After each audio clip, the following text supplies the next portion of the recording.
said you would be prepared to have a fight with Donald Trump or any other world leader to advance Australia's interests, and the PM then called you aggro. Is this something you will fight Donald Trump over if elected?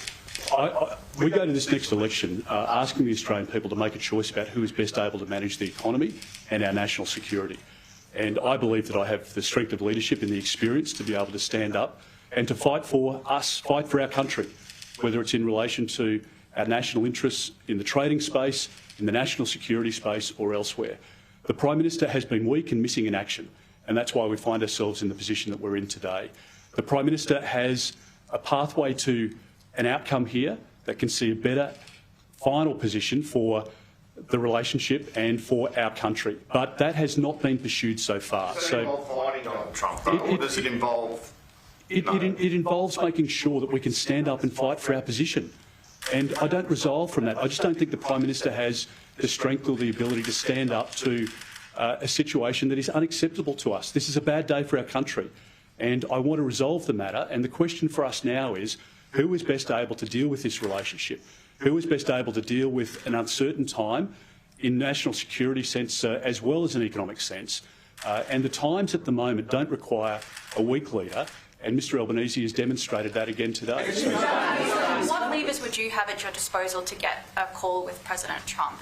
If Prime Minister Anthony Albanese hasn't been able to get one for weeks, months, he's been trying, what do you have at your disposal that you could pull? Well, again, I think if you have a look at how we were able to negotiate with the Biden administration, how we were able to negotiate with the Trump administration, I dealt at a very high level with the Obama administration. We have the links and the ability to reach into the administration.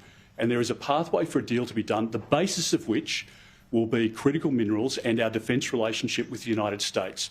Now, this is an important point, not one mentioned before now by the Prime Minister. And so if the Prime Minister had leveraged this particular equity within the relationship before now, I think we would be finding ourselves in a different position today, because there is a necessity for beef to be exported from Australia to meet the consumption needs of Americans. And so the argument that we're banning imports or that our export is surplus to the needs of the Americans and driving down price, that is just not the case. Speaking to the beef producers this morning, the American herd numbers are at historic lows, and that means that they can't meet their own consumption requirements. And so we have an integral part to play in helping America. So we shouldn't be focusing on that being a game stopper. It's not, and it can be resolved. But you need to be able to have the strength of leadership to argue our corner, to fight for our position, to stand up to what is a bad decision for our country, and that's exactly what I would do.